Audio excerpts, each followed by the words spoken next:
Yeah, right now I don't need to do it. What? You need to do it right now. What about?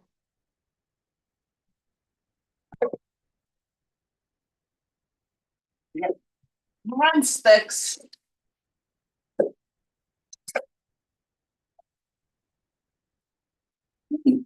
Nick, you're off mute. I don't know if you know that or not.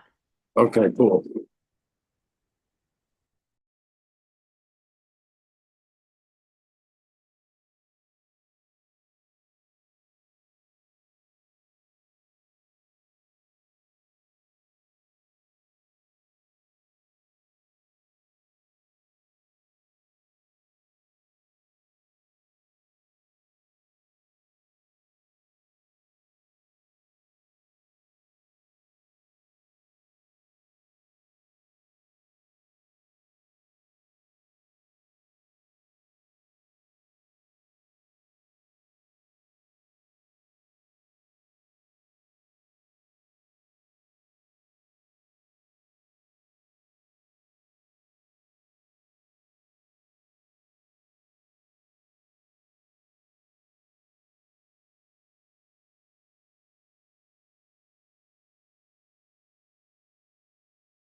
All right. Good evening, everybody. Thanks for coming out tonight for the meeting of the rec department. So I'm gonna call the meeting to order. But first, before we begin, we need to do a roll call. So why don't you start? Bob Wyden. Laura Noonan. Eric Bamer. Right. Melissa Pucci. Giuseppe Everybody Federa. out tonight for the. Is that Kate Kaminer? Lara Durgovich. Jean Capuccio. Got Nick Pezzatoro. Jean is not a recreation committee member. Yeah, sorry. No worries. And Rich Hand. All right, so first agenda item is to approve the minutes, but first I gotta thank Laurie for writing the minutes up. Very nice job writing them up. Welcome. So thank you for Turnaround that. Time was about 24 hours. So when we nominate someone else to do the meeting minutes, high Yeah. expectations. Yeah, yeah. So, let's approve the minutes. Anybody? Sorry, come over. It's actually, I don't know how this happened, but there's one snafu. Somebody, Jenna Wood's name is left off. I don't know what happened from the ones I submitted to when cut and pasted to the form that Jim has here. But, and others present on page 1, it should also say Jenna Wood, Community Services Director. Okay. That's it. I will blame myself for that one, Laura.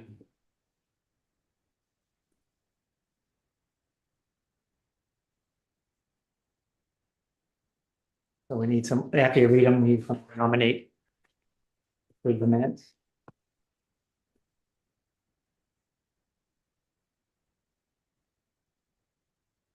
Make a motion to approve the minutes as amended.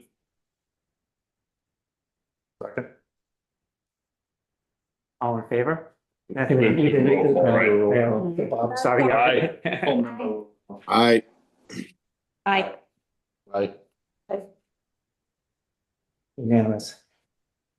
Thank you. Before we begin, any would like to take the minutes for this meeting? Would you have someone take the minutes? I'll give it a go. All right, thanks, Bob. Thanks for that. Then any public comment? Anybody on that? I just had a quick question. Sure. How do you? Name and address, I'm sorry. Oh, I'm sorry, Jean Capuccio, 39 Fairview Ave. I'm just wondering how you become a board member. Okay, I can answer that question. So you'd reach out to the town manager's office. They have a VAS committee that Okay, does interviews, and right now, I can update you as well too. Matthew George, he put in his resignation about 3 weeks ago. I Yeah. let Rich know, just because his schedule with his kids, Mhm. he can't make any meetings. So there is an associate member spot that is open. I'm not sure when they will be filling those. I want to say it's usually in June or July Yeah. potentially. Mhm. So if you want to reach out to the town manager's office, let them know that you're interested, they'll give you an application. You fill out that application, it goes to the VAS committee, which is run by, I'm not sure who on the select board does it right now. And then they hold interviews for those who are interested. Okay, So I can get you that information too, if you want, just to connect you with, I don't know if it's, Maddie or, Jax over in the town manager's office. awesome. You want to join us? Yeah. I do. Oh, excellent. Good. Awesome. Yeah, That'd be great. love to. Great. Hey, before we begin, I want to recognize Joshua for joining us today at the meeting today. He's our youngest person to come to our meeting, so thank you for coming out today. So appreciate that. And Giuseppe, I gotta congratulate you. You're now a full member. Yep. The board approved your membership for the full membership, so thank you for volunteering and being a full member. Thank you. Yeah. All right, so Jim, you taking the next item? I am. I All need right. to share the screen. Let's see if I've gotten better at this over the years. Recal, I think if I minimize it, it should say up there.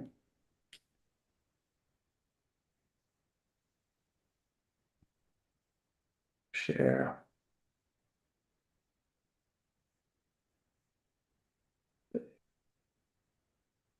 Not bad.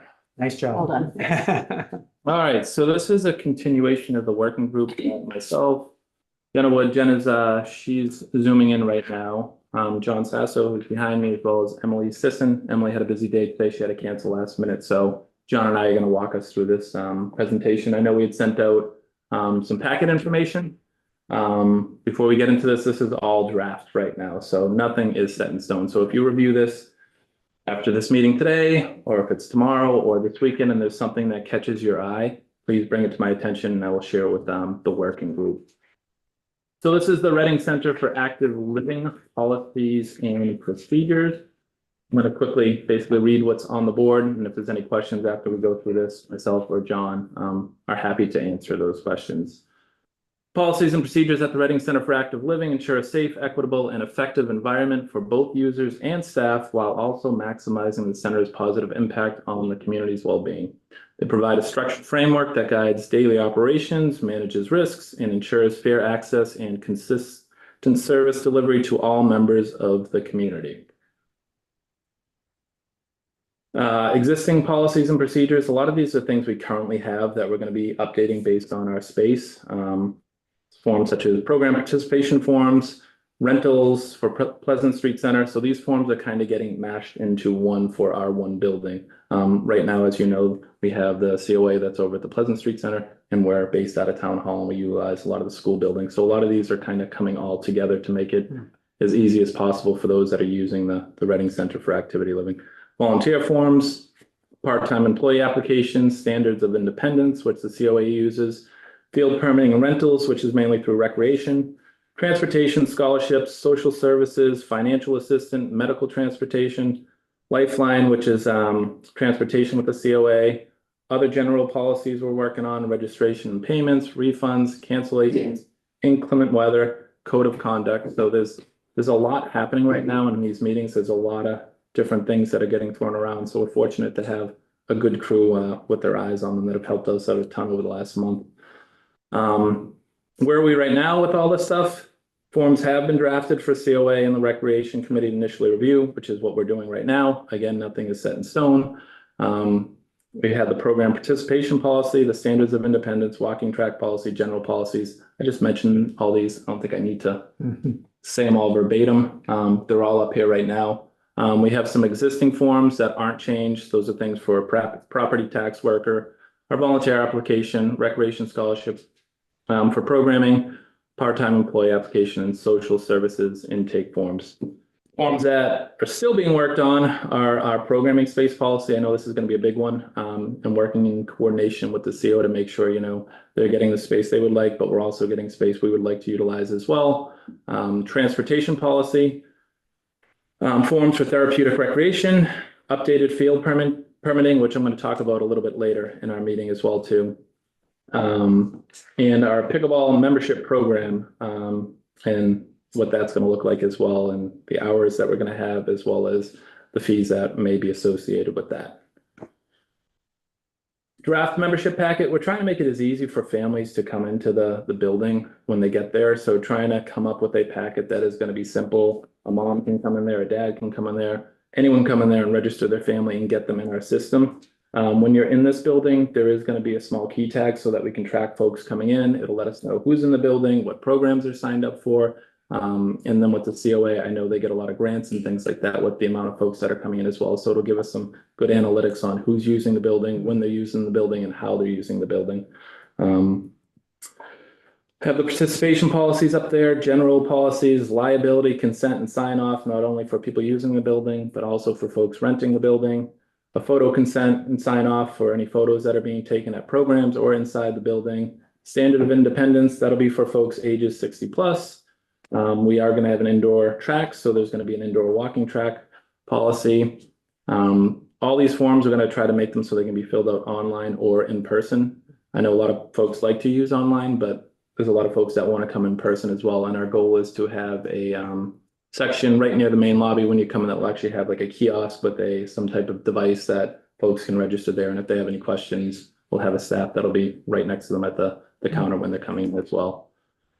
Different things we've kind of brainstormed that have come up over our working group meetings are different things like on the walking track, use of strollers, wheelchairs, rollators. I'm not sure what a rollator is. You know what a rollator is? There, youngest member? Do you have a rollator? You don't know what it is either? Walker. A rolling walker? Yeah, no rollator here. Okay. Backpacks, all this stuff to make sure people are safe when they're using the track up there. Food or drink, what's allowed, what's not allowed. I'm heavy on to just water going in there. We're gonna have all brand new floors. There'll be some carpets, there'll be some tracks, so we're gonna be pretty strict with that. Posting schedules, making sure the community is aware of what's going on in the track. There might be some programs for our seniors that are going to be in there. There might be a fitness program that we have there, just making sure that we have a schedule that's accessible to everyone and they know what's happening when they show up. Also keeping in mind veterans as well too. We are going to have our veteran service agent in there as well. So when they are signing up for programs, you know, he would love to know who's a veteran right now. There's probably a lot of folks out there that were not aware of veterans that he could possibly provide some services that would help them. Inclement weather, following town hall and or school policies, what do we want to do? We got to factor in snow removal. Schools are always going to be a priority with DPW trying to get them open first. So coming up with policies on when our building could potentially open based on what's going on. And this is an emergency center as well too. So if we do get a really big storm and there's a lot of power outage, that will obviously shift on who's going to be taking care of what first and how quick. I think this is where Jenna was going to jump on. I think, Jenna, do you want John to take this? Or actually, I'm taking this and John's taking Emily's stuff. This was Emily's, This was Emily's. so you took, yeah, that's fine. I took Jenna, so I did what I was supposed to do. So now you're up, I John. told her we'd give her a break, so. There you go. As Jim was saying, so I just want to make sure, so everybody's received copies of the three package, okay. So there are three, just to kind of read it, we've got three packets that we put together. So each of them include a whole bunch of different things. And so for the fitness room, there's actually the policies and procedures of using the fitness room, and then there's an application and information. The intention for the fitness room is that, at least at the moment, there will be a fee in addition to this is a little different where there is a fee for using the fitness room. And again, as we talked about, there's, you know, one of the questions is how are we going to track people that come in and come out with the key tags that have paid for their use of the fitness room versus not. So these are some things that are still kind of being worked out, but effectively the policy is that we've had kind of questions about what should we require? Do we need to have an intro packet that people have to sign off on, or do we need to have some sort of a orientation? Those are some of the questions that we've kind of dealt with regards to this particular issue. You know, we don't really intend to have room supervision. So we do have to have some way for people to kind of sign off and say, hey, we're saying we accept the risk and the liability of using the fitness room. And I think that's probably the biggest issue as it relates to this policy. There will be some questions about how to deal with capacity. The room is not huge. I think it's like 1,200 square feet or something like that. So there's gonna be certain equipment that's gonna be in there, so there'll need to be some monitoring of the usage of the room in terms of priorities for whether there are classes that actually happen in that room versus general use, because there'll be both that can occur in the room. So that'll be something else that'll be melded together with regards to the policy. So in terms of the orientation activity, I have a relationship with the Fitness Together gym in Reading. I can inquire if any of their people would be interested in. Yeah, so offering we something like had just, we had some discussions about, some other communities have like a personal trainer that takes responsibility for doing orientations. We kind of just, I won't say we decided, but we thought that may not be the right approach, at least to start. I think there's a group of folks that are like, we should have some sort of orientation. And whether that's just a video that people watch to say, hey, this is what the room is, these are the policies, this is the equipment that's in there. And then do we then expand it to say, okay, maybe we have some opportunities for people to come in and do that? I don't think that's necessarily the thought about the initial orientation. But we're not, I mean, at the moment anyhow, we haven't really thought too much beyond that. I think this, like some of the other policies, are going to evolve as the center actually opens and gets used. Okay. So the third packet that you received was the rental packet. This, I will say, was a combination of a whole bunch of different forms and procedures and policies. Some that came from internal, i.e. we're renting rooms today we have rental policies today at the library. People can rent out space at PSC. So some of that has already been incorporated into this. We then also looked at what some of the other centers do, some of the other peer centers. There's also a whole bunch of things in there about right now there are really only 3 areas within ReCal that we're considering for rental. One is the multi-purpose room, which actually includes the kitchen. 2 is the gym, and 3 is one of the conference rooms. I forget which one it is, but there's a conference room. So there's really currently only 3 rooms that are being proposed for physical rental. There were a whole bunch of questions about what can be done with room rentals, what sort of food can be brought in, and if you're bringing in food, can it be prepared in the center, or does it have to be brought in, and can you use the kitchen for warming? And if you're going to have a birthday party, how does that work out? Do you need liability insurance for depending on the usage of the room? So there's a whole bunch of things, wrapped up in that policy. And if you go through the forms, you'll see all that information kind of flushed out. There are differentiation for cost based on whether you're a resident, a nonprofit, a non-resident. So there's a whole bunch of different applications depending on what category you fall into. And then there's general policy things about, okay, if you're going to rent the room, and you're going to have kids, you need to have so many adults per children available. You need to be responsible for, making sure you leave the room the way it was, and including that time, the time to set up and take down. So the whole bunch of policy related things in that. All of these, we really do want you to take a look at, and feel free to give us any feedback.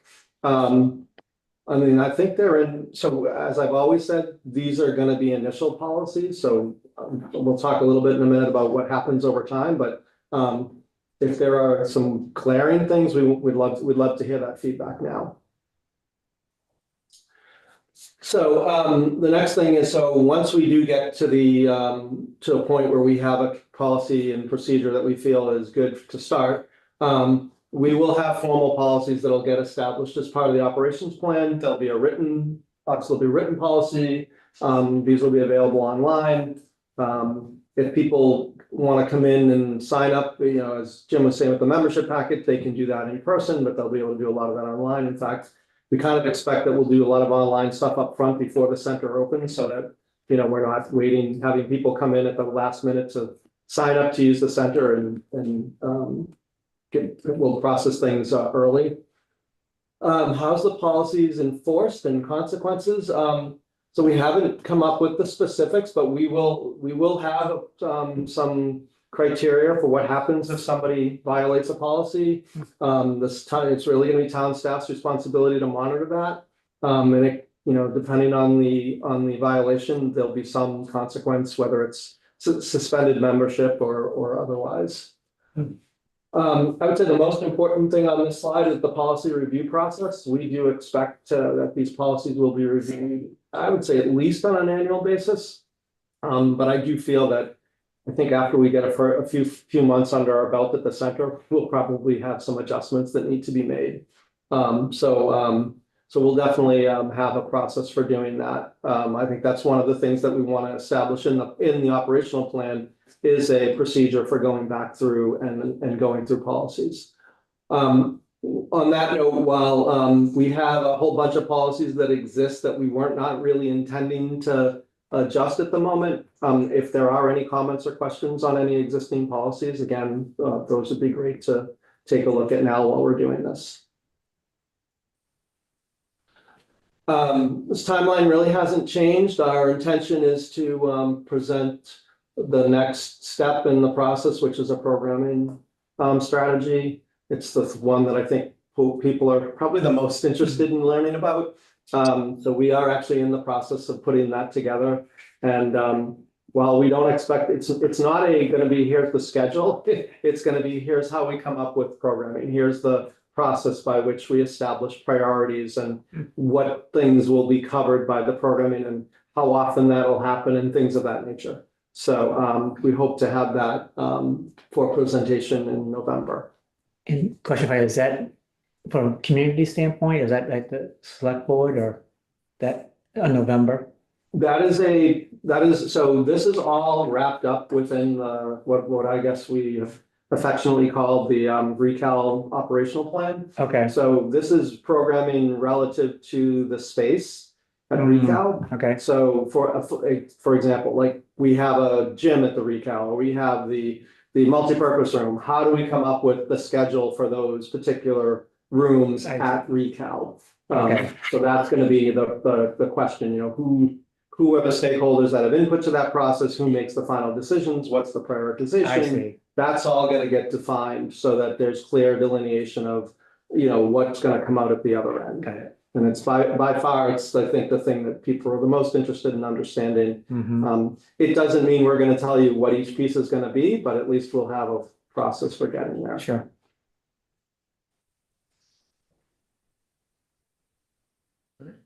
That's all we got here, so we can open it up for discussion or any questions you may have. Now is the time to ask, but like I said, if you don't have any questions right now, when you go home and you see something, you have a question, Yeah.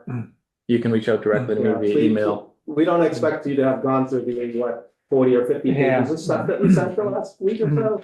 But by all means, if there are questions or comments, this is, as Jim said, this is a in-process effort. These are draft. We will obviously take all the feedback we can get. I'd like to say thank you guys, all the detail that goes into this. You don't realize behind the curtain how much goes into it. You think about all these policies you have to think about in terms of the room rental to the gym to making sure people are okay about taking their pictures. There's so much detail behind it. You guys seem like you're on top of it. Okay, A lot of the stuff are things you guys do, like for rec, I'm sure when you do your programs, you have to have photo sign-offs and things like that. So none of these things in some respects are new or different, but it's just kind of putting it all together, given that we have now a new, we're gonna have a new building and a new process and our approach for it. So we have to make sure we cover everything. And Jenna, who I know is on this meeting, she's been kind of starting it and getting it absolutely in the paper, and then from there, we've been kind of picking it apart a little bit, but it's been a team effort without a doubt. Any comments?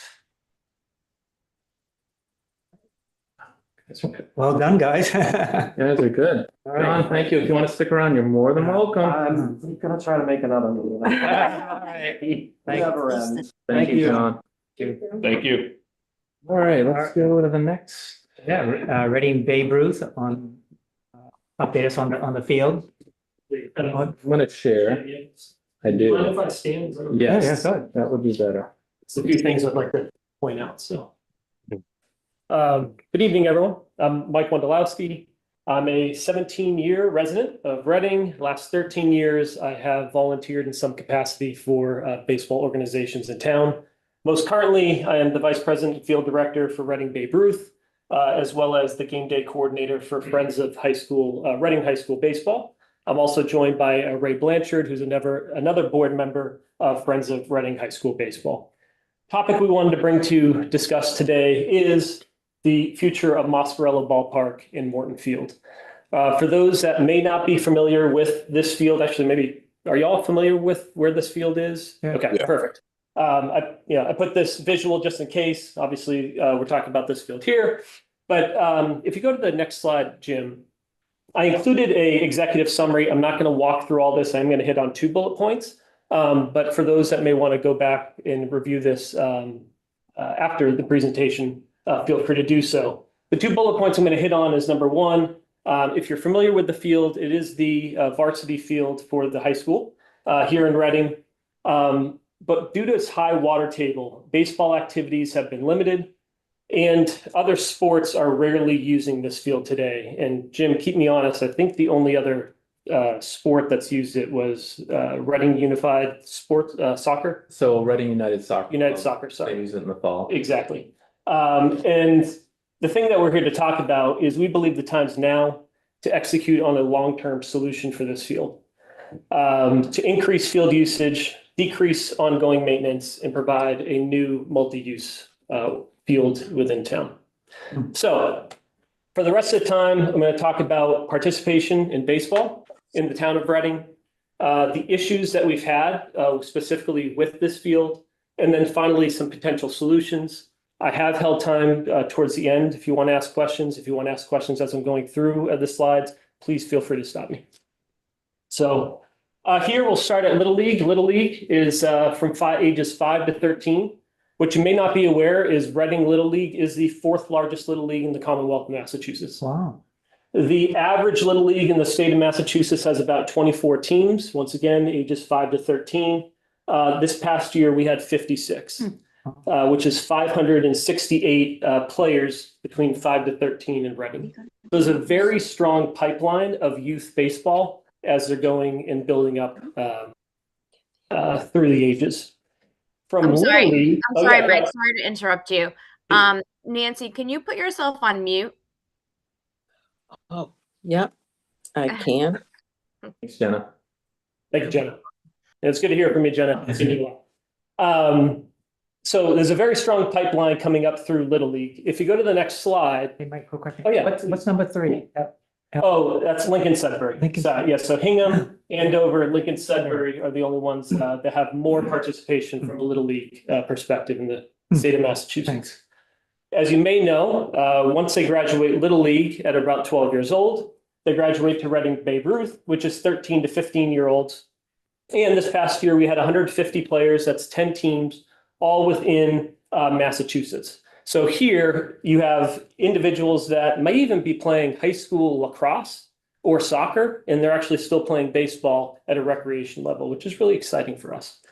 And you might know that a lot of Babe Ruth programs either have gone insolvent because they actually don't have enough players, or they've actually combined towns just to have enough players for a league. Within Reading, we're able to have 150 players just within our town for 10 teams. As they graduate further, obviously they then get to the high school ranks. Unfortunately, not everyone is able to play at the high school ranks in Reading because we have so much interest that it is actually a cut sport in Reading. Last year, we had over 65 players that tried out. We had 53 individuals that were selected either to a freshman team, JV team, or the varsity team. And this is at a time where our freshman team actually has to play multiple teams 2 times or 3 times because many towns don't even have a freshman team these days. They have a JV team and they have a varsity team. We're very fortunate that we're able to field this. And last thing, I'll put selfish plug here, but you might have heard that the varsity team actually made it all the way to the state championship this past year and came quite close to taking down Walpole. Fortunately, we didn't, but came quite close to taking down Walpole. The reason I bring this up, if you just go back real quick, all 13 of these teams, right? 10 Babe Ruth, 3 high school, they share 3 fields in town. That's obviously the varsity field we're talking about here, Morton, Washington Park, and Simons. Okay. Now, if you go to the next slide, thank you. However, due to the high water table, Morton Field is very rarely able to be used. So this past spring, what I'm showing here is anywhere you see this light green, that's where a game that was scheduled was actually played as scheduled. Anything in the dark green means a game moved from what was supposed to be Morton and was played at a different field. And then anything red, unplayable, and the blue is just washed out. So in essence, what you see here is the varsity field in town was used to play 2 games this spring. Wow. Washington Park and Simons were able to play 38 games this spring. So in essence, what we're kind of looking at here is all 3 of these fields are obviously in the same town. They got about the same amount of rain from the same amount of rainstorms.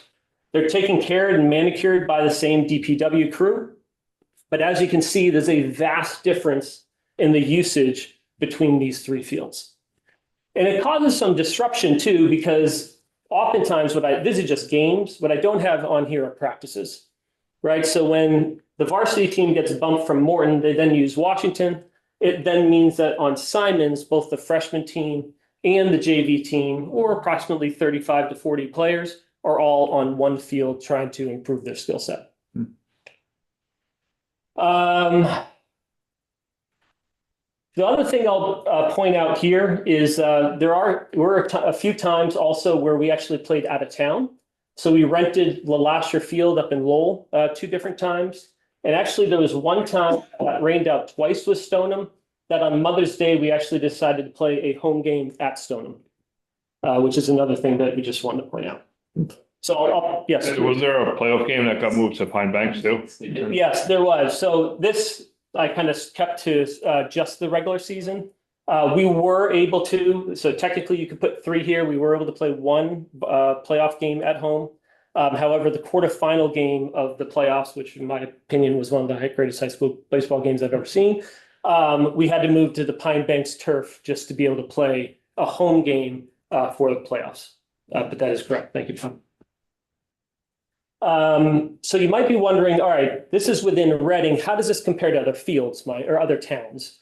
Because obviously those towns dealt with, you can go to the next slide, thank you, similar type of situations. So in essence, we looked at all the different teams within the Middlesex League. So, Watertown and Lexington and Wilmington and on down the line. And you can see once again, the light green is they played the game as scheduled. The red is game was canceled. The dark green is they moved it to a different location. And here you'll see on the bottom how many home games were played as scheduled at the various fields. Now some, for instance, Watertown, they have a turf field. They have 13 games. And you can start going down the line and you see that most of them played 8 to all the way to 13 games on their home field. Burlington was 4, and as we pointed out before, Reading was 2. So we're either playing at someone else's field or we're moving to a different field in town, which once again disrupts the program. And not just our program, we're now making a call over to whatever town we're supposed to be playing and say, hey, where that bus was supposed to go here? It's actually going here. And the umpires, hey, you're supposed to go here? No, it's going here. So you get the point. Any questions so far? How many, all making sense? How many turf fields? Yeah, so I've tried to put it up here. So Watertown has a turf field. Winchester has a turf field. You will see in certain times move to turf. Like Pine Banks, that's the turf field in Melrose as well. Yeah. Yeah. So Arlington has a turf field now too. Arlington has a turf field too now? Okay. So These other towns have just one field where we have 3? no, these other towns have multiple as well. Okay. What I'm trying to say though is anywhere you see the light green, they're actually playing it at their dedicated varsity field. That makes sense? Mm-hmm. Okay. And there are, if you were to go to Morton Field and compare it to Washington and compare it to Simons, there are a lot more amenities at Morton Field, especially for the varsity level. Things like bullpens and that you just don't get at much nicer dugouts at the other fields. If you don't mind going to the next slide. So in essence, this sets up kind of, well, what are the potential solutions? And once again, we're looking long-term here, right? One, obviously turf field, Rich, you just kind of pointed that out. Some of the benefits and challenges, obviously decreased day-to-day maintenance and upkeep. Allows the DPW to actually focus and prioritize their efforts on other areas of the town. Should have much fewer cancellations of games and practices, dramatically increase the field usage. But I know one thing that's really important for this group, as well as myself, is providing multi-sport usage, right? Because once again, that field themselves had 2 games, well, 3, I guess, including the playoff game in the spring. And I think maybe 2 to 5 soccer games this fall, something along that line, right? So it's not heavily utilized. And we believe that if we were able to make this a turf field, you can get a lot more utilization out of it, not just in the spring for baseball, but in the fall, I would imagine that the high school and perhaps others would want to use that field. Leading field hockey. Exactly, Fleck. Obviously, I'd leave that up to you of the demand of it all. I put up here too, you could potentially host tournaments to generate revenue for the town. That's for you all to decide. I just know, with my kids, they're definitely playing at Linfield in club tournaments, and that's generating revenue. You don't need to do it, but it's an option with turf. Usually turf fields are looked at more favorably because there's a higher probability that the game won't get canceled due to a rainstorm.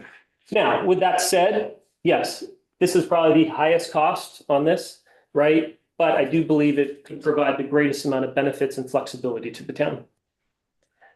The second one is professional drainage. That I think does offer the potential for fewer cancellations of games and practices. It still would be a natural grass field. So it's not going to lend itself as much to that multi-sport usage because I do believe the demand in town is more for turf.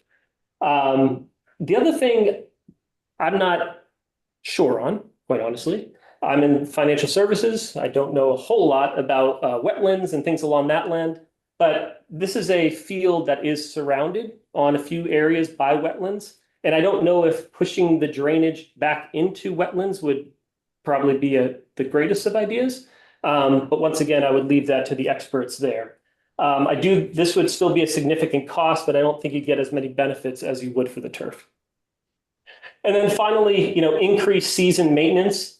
If you go down there actually right now, the DPW has done some awesome work this fall. So we really, really appreciate all they've done. My opinion is that no matter how much they try to do after a rainstorm, it's going to be very difficult because they're fighting a high water table. The other thing too is if they increase their time dedicated to, let's say, this field, that means they decrease their time spending doing something else, right? Mowing, if it could be mowing the cemeteries, working on a softball field, whatever it might be. So yes, this might have the lowest short-term cost, but it does solve, it does not solve the need that we're trying to get at with the higher water table. So if I take a step back here, if we're looking at the long-term solution to this field, we believe the turf would be the best solution. The reason we're coming here is twofold. One, to start getting it on public record and get this discussion started. And then 2, for you all to kind of guide us on where do we go next, if this is something that is plausible to move forward. I'm happy to continue this charge. What's the lifespan for a turf field? I'd say 11 to 12 years right now. No, I'm not, I'm not a expert on this, and I'm not a civil engineer, but I would imagine if you just go turf, that's not gonna solve a water problem either. You'd still need to have proper drainage below the turf. I do believe that would be correct. So going turf, you'd have to do those 2 bullet points that you had, drainage and turf. Potentially. Yeah. Once again, that goes back to the fact I'm not an expert, but I'd love to kind of work towards what the next steps are. Because the other thing too is, if we get to that next step and someone says, hey, scrap this whole plan, okay, then we need to think about plan B. Sure. Because right now, this is a large space in town that is highly underutilized, regardless of what the town decides to use it as. Obviously, we want it to be a varsity baseball field, which it is today, but I think you get my point. Excuse me for 1 second, but to answer your question, if you go out and have a turf company come in and evaluate your situation, part of their plan is a drainage plan, so they devise that all and present it as part of the plan. So they can show you what they would be able to do with the drainage. But to your point, you're right, you would be solving the drainage issue with wherever you're gonna put the water, where it's gonna go through. Okay, But it is part of the initial plan. okay. Conservation would be heavily involved in this. Yeah. Yep. Yeah. How long has this been an issue? Like the drainage and the field? This spring it was really bad. I played on that field when I was in high school as well, and I mean, it's the outfield that is, the infield as well. The outfield, it just holds water, and you can't go out there and turn over grass and let that dirt dry up like you can in the infield, or go out there with blowers. Like, it is just so saturated out in that left field area, center field area. So there's really not much you can do because it sits. I mean, it's probably, I don't know, 6 to 8 inches. You've got the girls' high school softball field that sits right above it. And I don't think they had many games canceled. And it sits maybe 60 yards. Yeah, there's been times I've been pumping water off this third baseline with a hand pump, and the girls are going crazy playing a varsity game right there. And I want to give kudos to DPW as well. I know we had met down there. I want to say it was probably late May, early June, towards the end of the season, and they were out there every single day, turning over that infield, bringing in new clay, trying to get this field playable so these kids could get a few varsity games, especially the seniors on there before their time's up here. So they did start going out there, I want to say daily, but they were getting pulled away from all these other fields. So, no, it was established that it was a problem this year. But how many years, like, has this been a problem, like, the entire time this field has existed? Or just like the last 2 years? Like, how long has this been a problem? So I've only started to play on this, when I say play, coach on this field. I wish I could play. For the last 4 years. It's been a problem that entire time. I've been involved with Reading Right. baseball for Reading, yeah. 18 years and been a problem, at least 18. Okay, that's what I was looking Yeah, for. it's a just long, always been- long-standing problem. Obviously, depending on the winter you get, it's the spring you're gonna get, right? So we can tell how our baseball seasons go by the winter. If we get a lot of snow, a lot of rain, we're in trouble. You know, you can easily anticipate what's gonna happen based on the winter, so. But it's been a problem for a long, long time. I think my first 2 years here, in 2 years with spring, I believe maybe the first time on the field might have been the first game. They weren't even practicing on this field before they had an actual varsity game on there, which makes it difficult. Yeah, that happens more years than not, actually. Yeah. So has this field just been like bumped for other projects and just not, has anybody tried to fix it? So I believe this is part of phase 3. Jenna, correct me if I'm wrong about phase 3 of the Birch Meadow Master Plan, where they were looking at this field as well as the softball fields that we see above and the Coolidge Middle School. So I believe that's part of phase 3 where we're looking at this. And I think there's been a ton of iterations of what this may look like. And I think initially it was shown as turf, and that might have been 5 years ago, as well as all those softball fields as turf, as well as Coolidge being turf. So It's a lot of turf. there's a ton of turf for sure. But like, it's gonna change. So once we're done with Birch Meadow phase 2, then it's, going to town meeting potentially to see if we can get Birch Meadow phase 3 and what that involves. I mean, it's gonna be up to the community. So I think you coming here at this time makes a lot of sense just to get it on the radar, similar like pickleball, they came and they came and they came, you gotta start somewhere. Right. And I would agree, things need to be done to that field. What's Schools involved. Sorry. Was that Nick? Yeah, I was gonna ask, when I was playing sports back in like high school and stuff, turf was like relatively new. It like seemed like we just turned our football field to turf. What's like in like that in our league, in our varsity league, what's the percentage of turf compared to grass? And does that kind of give you benefits? Like, if we have a home game and a team's used to playing on turf and we have a legitimate diamond with dirt and conditions, and we're used to practicing in that, does that give us an advantage, or do you turn it to a turf team where traveling turns into less competitive? I mean, I've played on both, and I think you get more truer hops, and you got to learn how to slide differently because you slide a little further. I mean, do you have an advantage if you practice on it and you play on it? I think so, for sure. I mean, any natural grass field is gonna have issues with divots and lips and, Yep. you know, dirt that's a little more dusty. This is just, everything is natural. The ball skips a little different in the outfield, so yeah, you definitely have an advantage, but I mean, I don't think Reading High School is looking for an advantage to get on teams. I think it's looking to play. Look like looking for an advantage. Yeah, I want the advantage. I'm Just, not- just on another note, another huge advantage to having a turf field is, the season starts the second week of the third Monday of March. Teams that have turf fields are literally outside that day. Yep. You think about comments made a couple minutes ago, we're lucky in Reading, based on the winter, if we can get out there the day before our first game. So you're practicing in the gym, which is entirely different than playing on a baseball field. There's a lot of things you can't do in practice because of the gym. So it's a huge advantage to have a field that you can walk in March, based on weather, obviously, and just start playing baseball. That's one of the huge advantages. Yeah, that basically answers my question now. So thank you. I was just asking, way back in the day, my daughter was softball and we had the issues with, just logistics on that field and getting it up to date.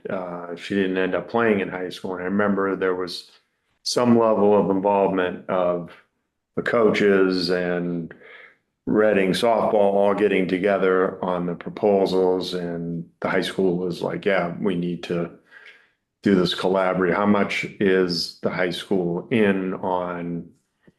Because, you know, turf field and the football, that's our domain. And I remember back in the day being like, well, high school's using it. Well, it's rec committees.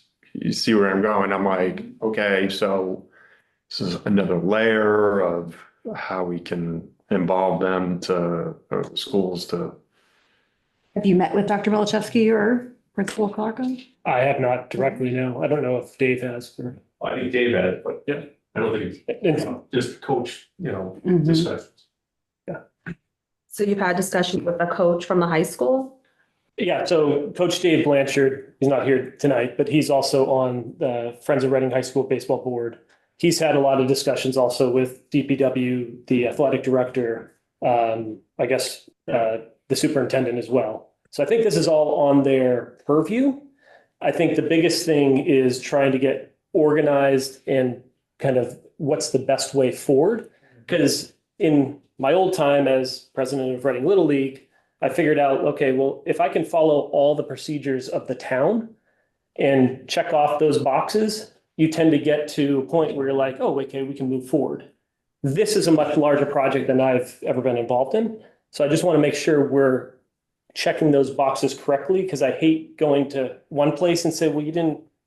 It's like, well, so if you can provide some type of guidance from a town perspective of where we should go next, happy to do that, and take this discussion there. Yeah, go ahead, Bob. Do you have a figure as what turf is going to cost?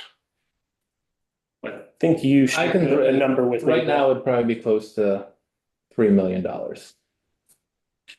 Just for the ball field. How do you guys plan on raising that?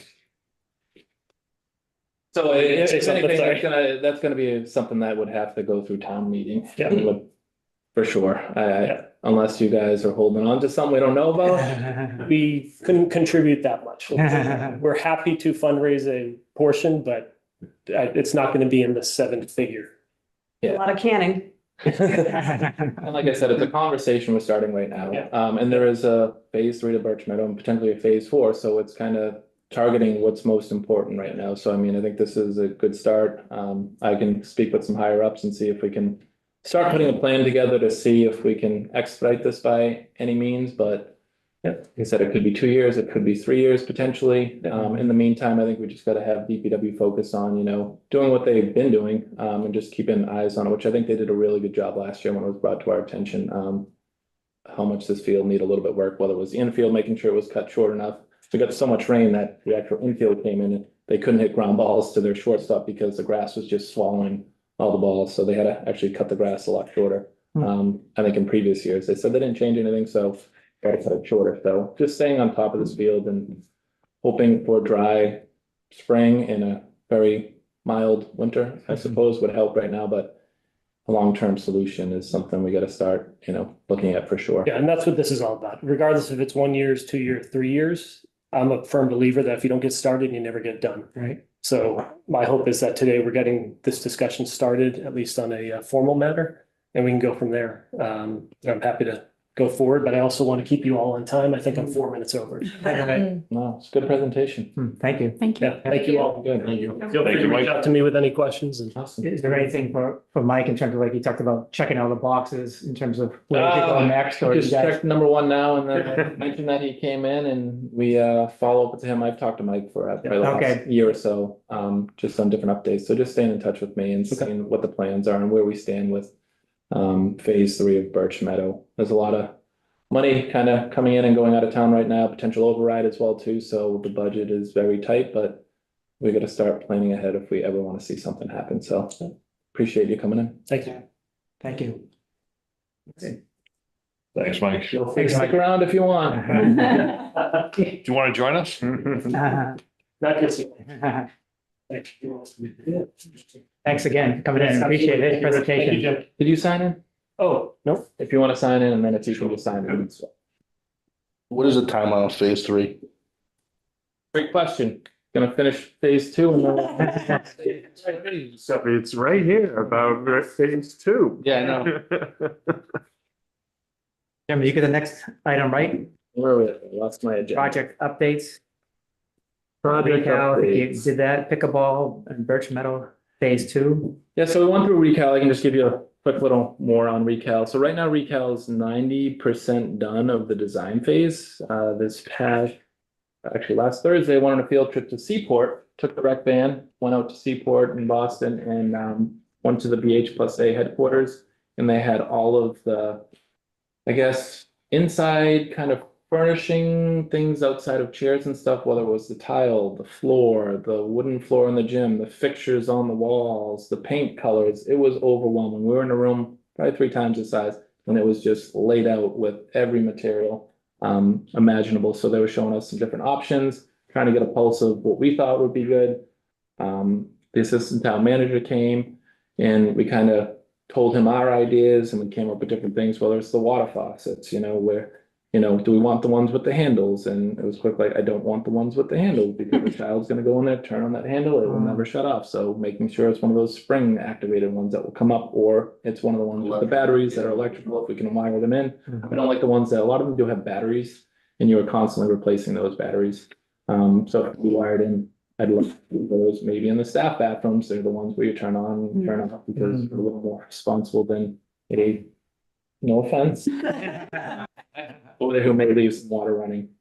So now what they're gonna do is they're gonna put together some renderings with the different styles and different things. And when those are available, I'll certainly share those with everybody.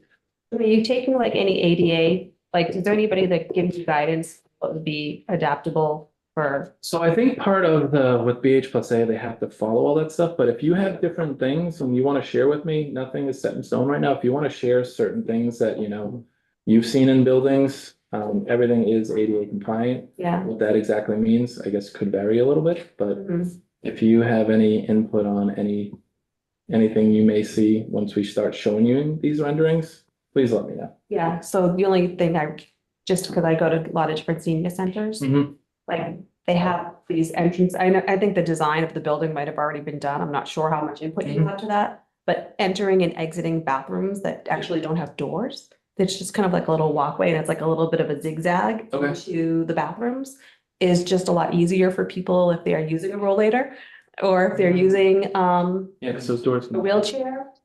Like an airport. Yeah. There's no actual, it sounds weird that there's no door, but Yeah. it's like a little bit of a zigzag. Like an S or something like that, yeah. Jim, are you guys coordinating with Permanent Building Committee?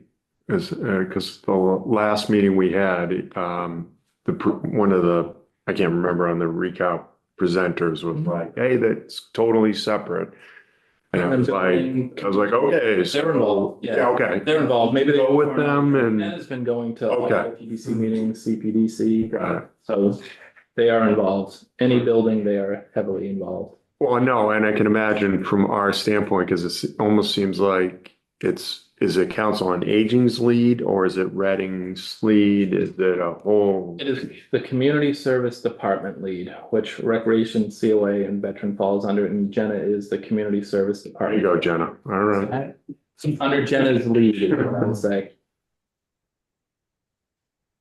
Any questions on recal? We're gonna continue meeting weekly with John, Emily, Jenna, and myself to go over the policy. So if you do have anything, please send them our way, even if you think it's something that you know, you may think makes sense, doesn't make sense, throw it our way so we can discuss it and have it. We did meet with DPW to talk about things about snow removal, who's gonna maintain the sidewalks, who's gonna be cutting the grass, who's trimming bushes, who's picking up leaves. How long can the snow stay in there? Who's picking up the trash? How many recycling bins? So there's a ton of moving parts that are happening right now. Jenna's gonna, yep. Sorry, doesn't pertain to us, but DPW can barely keep up with the schools. Yep. So in our discussions, there was potential talk of potential staff. Maybe Just more, for- potential more staff, just because they are at a shortage right now that they could be utilized not only in winter, but then they can go over to the field and help out, catch up on other things too. So that was brought up with our parks director, Mike Hannaford, last week. So whether it's seasonal, more seasonal employees that come in, or I think they're looking for actually 2 full-time employees, that's gonna be a big area. And then we have the pickleball courts as well to keep in mind. Those eventually are gonna have to get blowed. There's gonna be things that are gonna be trimmed over there. So that has been discussed. Pickleball, not a ton of updates on pickleball. One big update was at the CPDC meeting. There was a verbal agreement for shared parking with the Burbank Ice Authority and the town manager and Jane Wellman, the assistant town manager, have been working with Carl McFadden with the Burbank Ice Authority, and there was a verbal agreement for shared parking that was made at the public meeting. So they are working on the details of an MOU and a lease agreement right now. Don't know all the details. I don't want to say something that's not right. They're still working on it, so I'm not gonna comment on what it involves right now until everything is hashed out and is presented to the Burbank Ice Authority. But there was a verbal agreement for shared parking for our pickleball courts, which is great, and it will keep us on our timeline of moving things along so that prices don't escalate by things getting stalled. I got a meeting with RPPA on Thursday to talk about the transferring of the funds that they've raised for the pickleball courts, and to make sure we're all on the same page as far as what those funds are going to be used for and what everything's going to look like. So I'm meeting with them on Thursday with Jenna and the assistant town manager. Questions on pickleball? When do you think they'll start to break ground? Pickleball, we hope to start breaking ground in late spring. Late spring, okay. Yeah, so a lot of moving parts coming up in the next 3 months. Next, Birch Meadow Phase 2, I actually put together some pictures for this one, so I'm gonna share my screen. Has anyone been down there? Has anyone checked it out? Well, I put pictures together. Yeah. Drive by almost every day. Yeah. So let's do Been a little while.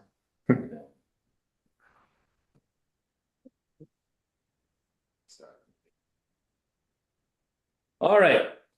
So this is where we started, and this is our end goal right here. This is down on Bancroft Ave. It is the new playground formerly known as the Tot Lot. And then it's 2 new basketball courts with existing pathways and lighting that will go around there. Those basketball courts will be lit.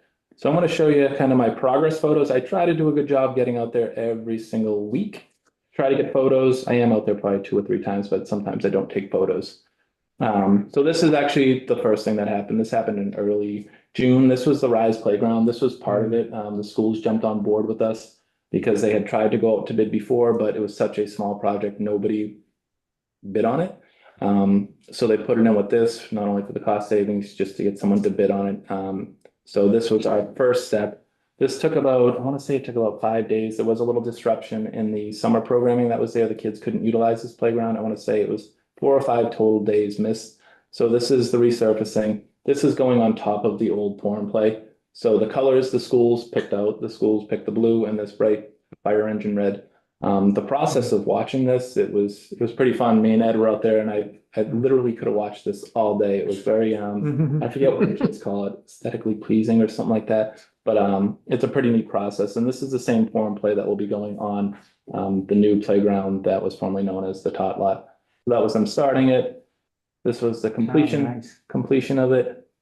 And it came out really nice. The kids were out there, I want to say 2 days. I think it had to have 48 hours of cure time, and they were out there running around playing, having fun and not scraping their knees up, which is great. So that was finished. This is our old, where those asphalt pickleball courts were. That's where the 2 trucks are sitting on. And then beside that is the 2 basketball courts. This was the demo. Demo happened extremely quick. I want to say this was demoed in about 2 days. This was back in, I believe, early June. This is them clearing the entire land and trying to get it to the grade level they need to.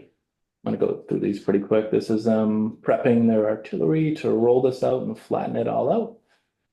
This is I want to say it's gravel asphalt. This is them prepping for the post-tension concrete pad. So this is all gravel that they laser level, get it as close to flat as they can before the post-tension concrete comes in, which this is it. They put up the forms. I'm probably using wrong construction terms. I apologize. If I'm wrong. You want to teach me something? Doing a great Please go job ahead. with terminology.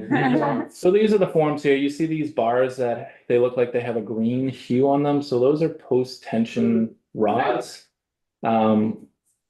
It's like a binder that goes on top of them that allows the concrete to go on there, and it allows them to pull it while the concrete is starting to set. And what that does, it acts almost like an elastic. So when you pull an elastic, you release it, it pulls everything back together. So that concrete, it does look huge right now. It looks really big. So this is the process of them prepping for the concrete to come in. And this is the concrete trucks coming in. We had 17 concrete trucks come in on one morning. I think they showed up at 8:30. We did do a red alert out to all the neighbors, letting them know they would be coming. I think there was 17 trucks that came in. This was the opening day of school, which was not ideal. They initially wanted to come over by the Rise Playground, but we had to shift. And they did come down Bancroft Avenue. So this is the trucks coming in, putting it down. There's actually a machine that's on the far side. You'll see a better picture of it. It's a self-leveling, I don't know what it's called, but it's going off of a laser, and it is self-leveling all of this concrete. There's not someone out there on the edges. There's someone out there using their hand, but this machine will self-level the concrete and have it at the perfect angle so that all the water is going to pitch off to that back right corner. It was a lot of money sitting on that site when they were doing this. Again, there's that big machine on the right. It looks like a giant squeegee. It's reading off of that sensor of the tripod right there, knowing exactly when it has to lift, when it has to go down, when it has to move. It was pretty amazing to watch. It's a very expensive machine. And this is after it was all poured. You see these swirl marks there. There's another amazing machine. The man in the back right over there, sitting on a lawnmower that basically has blades that look like fans that is spinning around and just smoothing out the entire surface. It's almost like a hovercraft out there. So those courts are extremely smooth right now. And this is where we're looking at the drainage. This is what you want to see. So it rained out, so I went up there to make sure that the courts were doing what they're supposed to be doing and not puddling. So the drainage and the Cultex infiltration system sits on that backside. There are little drain edges all the way around the court. The goal is to get all the water to go down there into that infiltration system that sits under the dirt and the gravel on that far right side over there. So this is exactly what we want to see when you do have courts. That water is not pooling, it is all going off of the court. So that was nice to see. See the poles going in, basketball hoops are going in. Local contractor Peter Siebold won I think he was the contractor for the fencing, so he does a great job. He's done a number of fences around Reading. Poles going in. These are our Musco lights that arrived. This is the base that they had to dig way down under. There was a large rock that was sitting right next to where they needed to do this. I think they had to just shift it a little bit up or back, but it's still centered where it needs to be. Those came in after the concrete was poured. Those are what the lights look like. They're not monstrosities, which I think is nice. They actually kind of blend. When I went down there to check the courts, I didn't even realize the lights were up until I was leaving because they weren't even noticeable. And this is the lights on the other side of the court. And those lights are going to have a timer. So if it's raining out on a cool Thursday night and it's 6:30 and nobody is outside, those lights are not on. So there's signage that will be on the That pole on that side, there's gonna be an outlet. That's gonna be like one of those hot tub timer things or a button. They push that button, it stays on for 30 minutes. When it's getting ready to go off, there's a small little orange light that just shows a little flash. It's not gonna disrupt the neighborhoods. It'll just let you know that in 5 minutes, the lights are gonna shut off. Just hit the button. I can set those to stay on for an hour once they're activated. I can do 15 minutes. But that was one of the things the neighbors appreciated, and we might be one of the first courts that are getting it that I've heard of. So I brought it up to Musco and they said, absolutely, we can do that. So it'll be nice. It'll be a cost saving for the town. We pay for all the lighting. The tennis courts, wish we could do it with the tennis courts, but we can't because if you shut one bank off, it's going to affect play over in another court. So that'll be a nice feature. And there'll be signage on there letting folks know that they need to push the button if the lights aren't on and they want to utilize them. This is the fencing going around, and this is just the first coat of the vinyl paint they put down. It's black. It's supposed to be black. The court colors are going to be that green that you saw in the beginning. It's a green and a darker green. I think it flows well with this park and this area. It blends well. I didn't want something overly bright. I kind of like the natural colors, so those are the colors we want with that, and it's going to match well with the playground. This is the Caltech infiltration system. So by putting this court there, that means we were taking away some area where water typically would go. So we needed to replace it with basically some holding tanks so that we would not flood out the neighbors. So this is where all that runoff water is going to go, and it will hold in there and it will slowly go out. But this will hold, I don't know how many Caltech systems are in there. There was a bunch that were delivered, but there's more than enough so that the neighbors aren't going to be seeing any more water than they ever have. They go about 200 yards to the left towards the baseball field. Yeah, I mean, that's something they probably would have to do if when they do. Yeah, yeah. It's gonna be a similar system like this, Right. where they're gonna have to do that. This is the backside. This is the start of the playground. This is the last thing they started on. They started this about 2 weeks ago. It does have a concrete sphere that goes around there. That's where the poles go in, just so that they don't, if you go to the baseball field, you see those poles were just sitting in cement. Now those baseball field fences are starting to pull away from the ground. So those are never gonna budge. Here's a closer look. This is them prepping. It's a giant egg shape. It is bigger than the playground that was there before. There's room all around it so that the pathways can come in. There's gonna be, I look at this and I see the courts. The courts look huge. It makes this look small, but there's gonna be a lot of playground equipment in this space. I can promise you that. And I'm still curious how it's all gonna fit in there, but it's got all the appropriate fall zones and everything that is required with the playgrounds. So the next step is tomorrow, the delivery of the playground equipment was supposed to come. I got an email about 5 o'clock today. That's delayed. So I don't know how far that's gonna push that back. Remaining work left, I may have left some stuff out, but this is things I thought off the top of my head. The painting of the basketball courts and the rim installation, getting the grades all appropriate where they need to be for the reseeding and all the new plantings that are coming in. We spoke with conservation to make sure we had the appropriate plants that they're looking for. Installation of the pathways, the pathway lighting fixtures, which will blend with the ones that we currently have over towards the pavilion. Benches and trash receptacles, playground equipment arrival, not Tuesday, October 28th, to be determined. And then Compan will begin installation upon their delivery. And then the biggest thing is this playground surfacing. It needs to be done when it's not too cold out. That's going to be the biggest thing that could slow this project down. If they don't get this equipment in time, that may mean that they're going to have to wait till the early spring and a few warm days to come in to finish that playground area. And then installation of signage. Signage will include wayfinding signage that vary all around Birch Meadow area, showing where the ball field is, showing where the tennis courts are, showing where the basketball courts are. The park rules and regulations, and then got to put on here signage for the playground. We are going to get a communication board. Wood End has one right now for kids who can't verbalize what they want to do. There's a local speech therapist that I've been talking with, and she's going to recommend some signage as well that's become standard across the state going into these playgrounds. Wood End has a really nice one, so it'll be something similar to that. Questions? When are we hope to be done? I have some questions about the basketball lights. Yep. So typically, if there's a court, I feel like it's lit up when you can play, and then the lights go off and you're supposed to go home. You can't be here. And So if somebody goes up to turn those lights on to play basketball at 7 o'clock, great, because it's dark. What happens if somebody goes up to turn those lights on, and they push the button at like 11:30 at night? Do the Not lights, happening. they don't go on? The hard cutoff at 10 o'clock. Okay, perfect. That's what I wanted to know. And then the other question I had was the pathways through that area, are those lights on all the time at night? They should be, yes. So those are all on a timer. I'm trying to find. So nobody has to like push a light to like walk. I'm just worried about like, or not worried, but wondering, I don't want somebody to fall and get hurt because it's. No, so those are this one may be a different electrical box, but the ones at the pavilion, those are set on timers that I adjust every fall, every spring, that they pop on at 7 o'clock in the spring, and then when it gets in the fall, it might be a little earlier, 5 o'clock. So we're constantly adjusting those, and they're on throughout the entire night until the sun comes up. Okay, yeah, but then so, and then on the courts, the light won't turn on when you're not supposed to be there. Correct.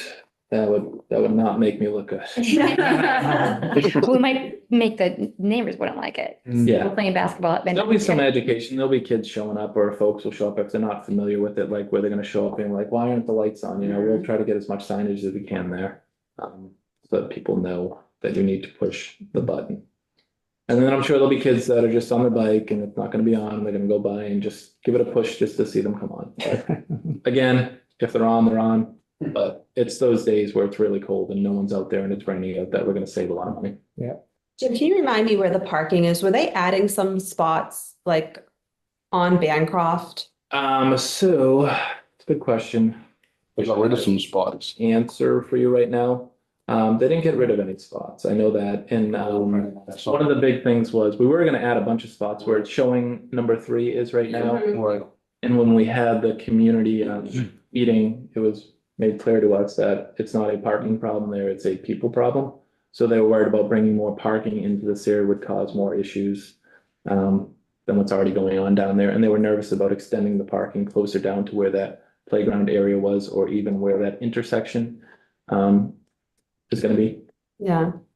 And then there was initial talk of putting more parking up where the new modular classroom went, but that was extremely expensive. I think to add an additional 10 spots, I forget what the cost per parking spot was just because of everything that was underneath it. I want to say it was close to like $20,000 per spot. So 10 spots would have cost us $2,000. Might even been higher than that. I don't want to.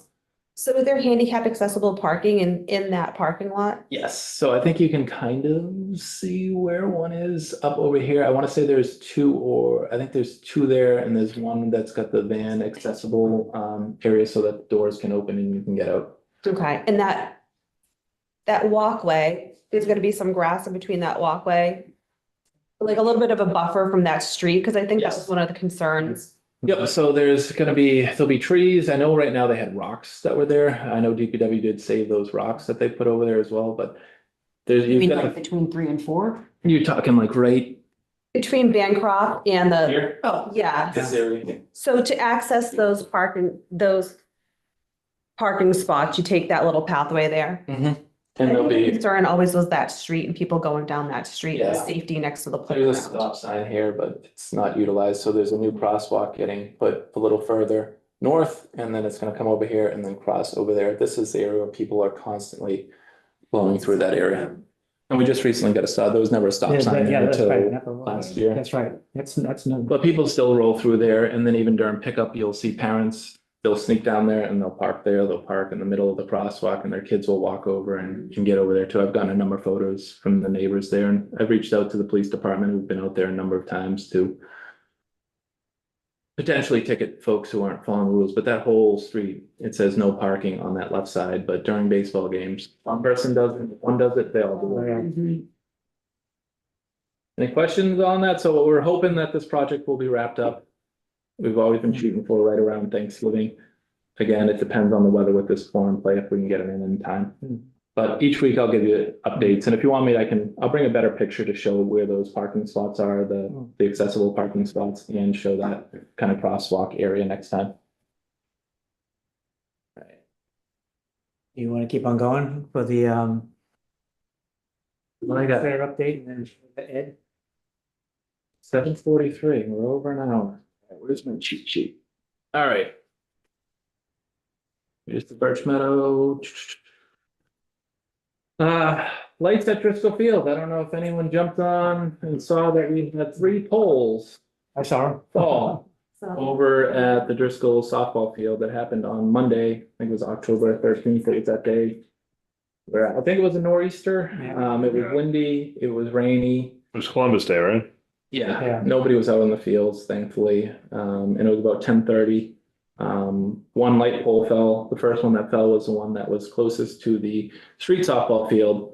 That one fell from the bottom, and then there's a like guide wire that connects to the other one. So once that one went down, it pulled the second one down, and then the third one, which was a little stronger, just snapped from the very top, 3/4 of the way that fell down.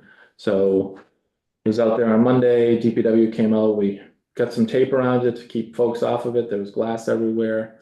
And then on Tuesday, DPW was out there, and by 10 o'clock, they had that entire area cleaned up. I went out there, and Jenny was out there too. We took photos of everything, reached out to the town's insurance company, Maya, and they went out there to check the damage that was done, even though I told them it's all cleaned up because I didn't want to leave shattered glass everywhere and light poles on the field. So I sent them photos. They got them this morning. The town is covered to a point. I'm not sure how much it's going to cover, so that'll determine what we do right now. Having those lights offline, it's definitely hurts. Soccer utilizes those field. Youth football will utilize that outfield. The band event this weekend, we were fortunate enough that 4 of the poles on the backside that weren't damaged or didn't have anything pull on them, RMLD was able to get those back on, so they were able to utilize those for that big event this Saturday to practice prior to competing. So if we can get them replaced, I would love to. But I know lighting of that area also is on Birch Meadow Phase 3. But I don't want to wait and wait and wait because we're not sure when that will happen. So if we can get them replaced, we will certainly do that. As far as every other telephone pole that is on park or town property, I want to say park property, it's getting inspected by a certified company. They do a resistograph test where they take a drill, it goes into the bottom and lets you know if there's any rotting going on or if the poles are in danger of potentially being a hazard. That's getting done this Thursday. That'll involve all the poles that surround the Castine ice skating rink. There's one pole over at Morton baseball field that doesn't have any lights on it. I think it's just a connection. And then all of the other poles that are around Driscoll softball field. We did remove one. I just wanted it down. There was one that was over the left field fence. It was just leaning very hard over the fence, and I couldn't have slept at night if that was not brought down. That was one of the poles. I did see a video of it. It was bouncing when the other ones went down. So I had RMLD come and take that one down. So we lost a total of 4 poles in all of their fixtures. So hopefully insurance will help cover the majority of the costs on this. I'll keep you posted on that. What if they don't, like, worst case scenario, what if they don't replace them? What's the plan? It would probably be something we'd have to go to Springtown meeting for some additional money. Should have been phase 1. Should have been phase 1, right? Big blunder by the town not doing phase 1, those with lights. I said it multiple times. The fact that he didn't is just, I can't begin to say what a waste it was. Because something like this happens and you're gonna have fields that go unused with no lights. So it's my 2 cents. Were those fields scheduled to be, is it impacting any programs right now without those lights? So right now, we youth soccer, they had to reach into their budget to get more portable lights to go over at Simon's right now. So they have, I think they had a week and a half of soccer left when this happened, or 2 weeks. So they brought in portable lights and they have them over at Simon's. So that's not affecting their program. It's affected them, youth football, and then it will affect softball. Varsity doesn't play many night games, if anything, but if there is a day that it's overcast and it's early spring, it's dark a little early, they do put them on. And then Reading Youth Softball utilizes them a lot, and then the Adult Softball League during the summer utilizes those exclusively. But how about right now? Right now it's soccer. Right now, soccer and youth football. And in the spring, if they're not fixed, it'll impact those programs. Yeah, Reading Youth Softball will take a very large hit. So trying to see what insurance can do sooner than later so we can come up with a plan. ARPA funding, I was with Mr. Feudo on Saturday. We had our Canopy Lake trip. We had 20 young teens and young adults with different, I'd say, abilities attend this trip, and we had 15 buddies. A lot of them were from the varsity sports teams that came. We had a bus full of, I think it was 42 total folks go up to Canopy Lake Spring Fest, and it was a blast. I had a blast. We went from 3 to 7. The kids had a blast. They had a great time, and I want to say 50% of the kids that went, it was the first time going there. It was the first time driving a little Indy race car, and it was the first time ever going in a haunted house. Nice. Which a lot of them did try to do, which I give them kudos because it was pretty scary. So that went really well. And speaking with John too, he's going to plan to come in either December or January to give us an update on all of that ARPA funding. So we should be seeing him soon. The Adaptive Sports Day, I was not able to go to. I got called in to coach my daughter's softball team because the head coach wasn't there. So I did not make it to Andover, but I spoke with Joe Connolly last week and asked how it went. They had a total of 18 participants. I did ask if there was anyone from Reading. He believed there was 1 or 2. He didn't give me any names. He was bummed that the numbers were somewhat low, but the folks that were running this event said this is very common, and they said this is an absolute great turnout for the inaugural time doing this. And Joe was talking to me too. He's like, if one kid has a blast, it's all worth it. So he said it was a good event, and I already spoke with him to get me the contact information of the folks who did the wheelchair basketball, beat ball, and adaptive soccer, because I want to bring this into Reading for the spring or early summer next year and utilize whether it's the turf fields or the field house to get this to happen in Reading. So we're not always going somewhere else. 2 more quick little things, and then I'll pass it over to Ed. Wood End, we just brought in a company to do some painting at the playground. There's a student who's got some visual impairments there. And we needed to put some striping on some of the step-up areas and the fall zones so that they can see where they're going when they're on that playground. That was completed last Saturday and Sunday. I think it disrupted the Reading United Soccer Group and all the kids that were down there that wanted to go on the playground. But it was something that we've been trying to get done for a while, so that has been completed. One thing that's going to be coming up on the agenda, Rich, I should give you a heads up. I spoke with Ms. Wellman. We met. The town's looking to bring in more fees through different departments, and one that came up pretty quick was our field fees. We have not raised our field fees. I don't know the last time we've raised our field fees. I think they've been the same prices. What we charge right now is $12 per season per athlete for grass fields. So if your child's playing T-ball with Reading Youth Baseball, you're getting hit with a $12 fee in the spring. If they're doing something in the summer, it's another $12 fee. If they're on turf, it's a $14 fee. There's a lot of information out there. We are very, very, very low. There's towns that charge upwards of $30 per season per person.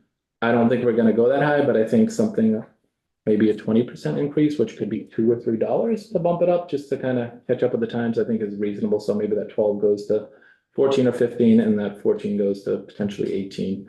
I don't want to, hurt any of the youth organizations, but our prices are going up. We're paying DPW a lot more too. So we've got to bump up some stuff here. So that'll be something that we'll bring to you guys. It'll be a policy that you guys vote on and you guys approve and give me input on where you think we should land with numbers. So that'll be on the next agenda.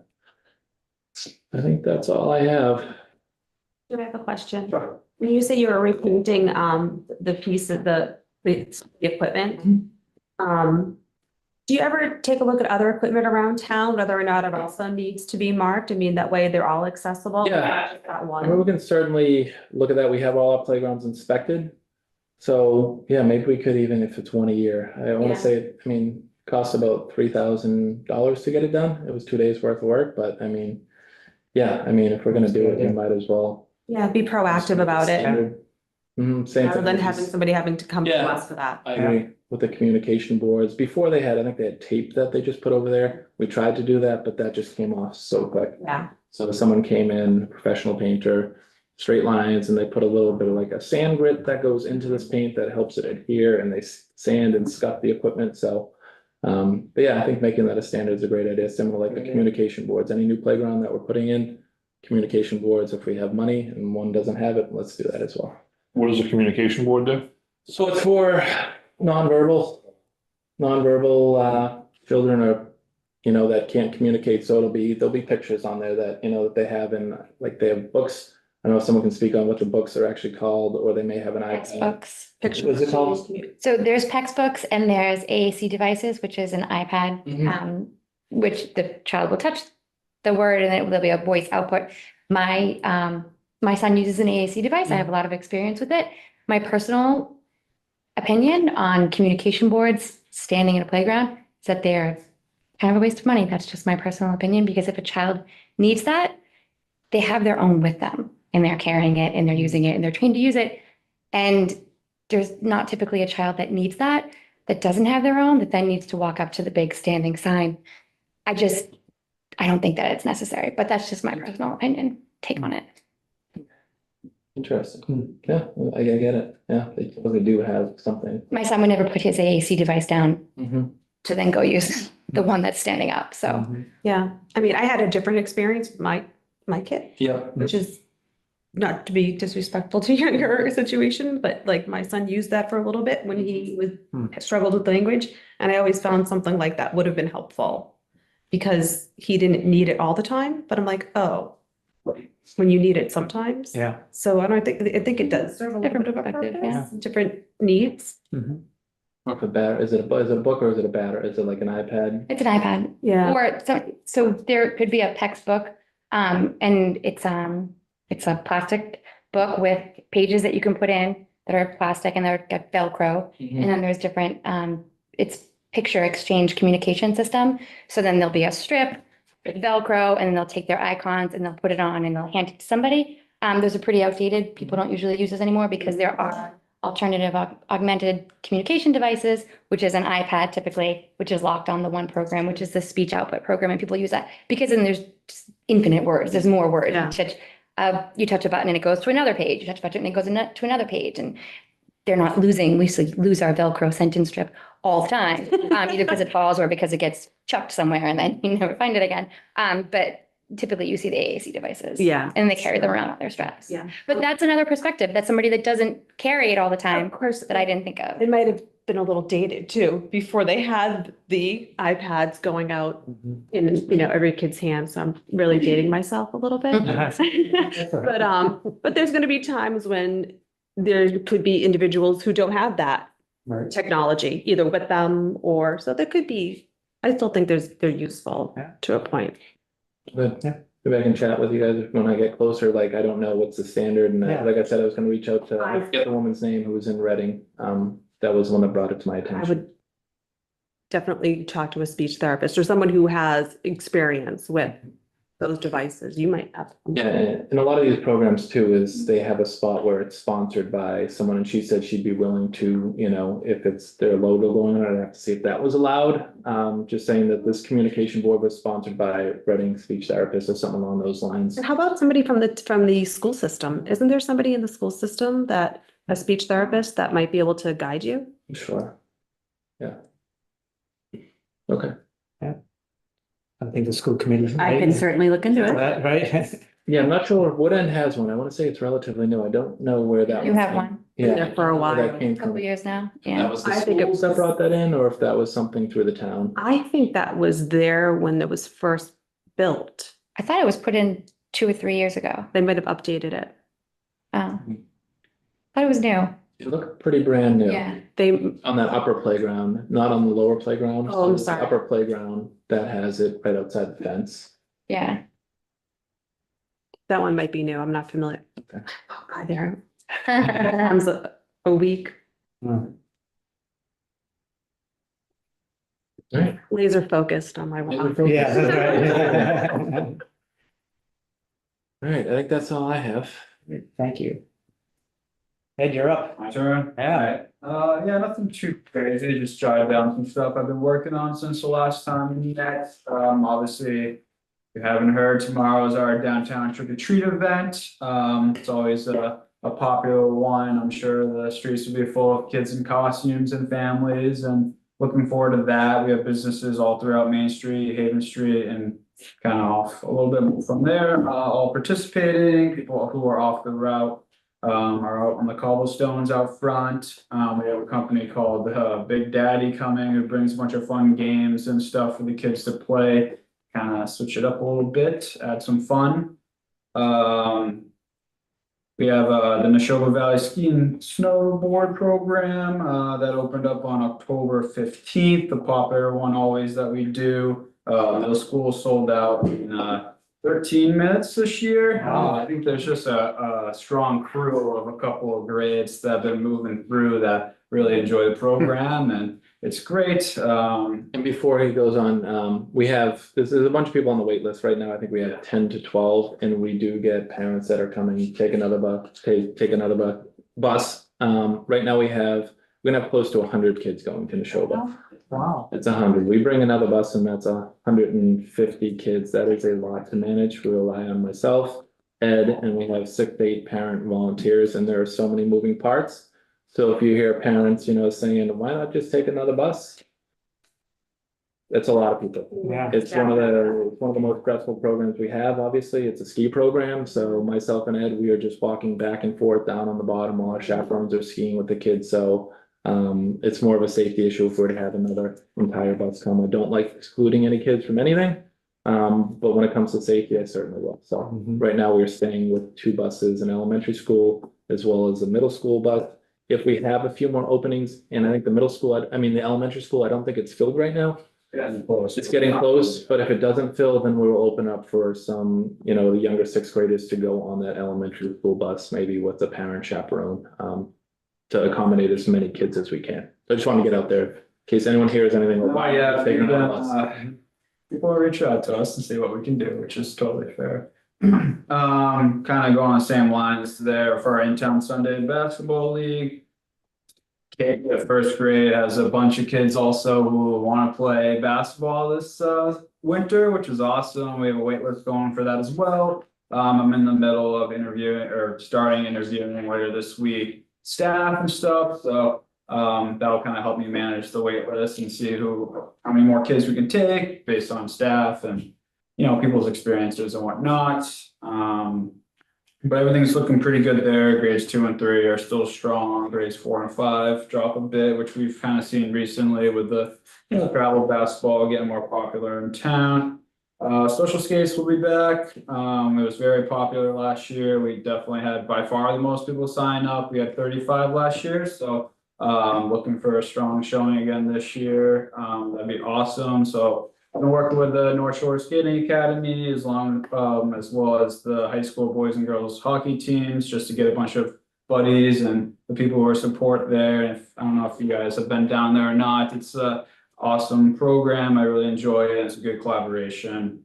And then I met with Rich recently to talk about all the awesome things that we do, kind of get it out to the masses a little more, whether it's social media or other media papers and stuff in town, just to kind of get it out there a little bit more of all the things we do, kind of more than just outside this room or, the people who are involved in our programs, just try to get out there more, the projects, the programs, just everything that's really cool that we do. And then as always, just working ahead for winter and spring programs for next year. That stuff will go up around mid-December for the next round of programs and everything else we have to offer. So that's what's going on in my world. I don't know if anyone has any questions with any of that. If not, we're ready to get out of it. Any questions? I mean, I think as always, every time we're at these meetings, when you guys talk about what you're doing, it's amazing, all the things you guys do, you're a small team, but a mighty team, in terms of everything you do, and so. I think. You don't hear all the fun stuff that we get to do. Well, I know. This is sort of an email I got. Yeah, I know, you get those as well, the headache one. I'm writing a book when I retire. Yeah, right. See you here, Richard.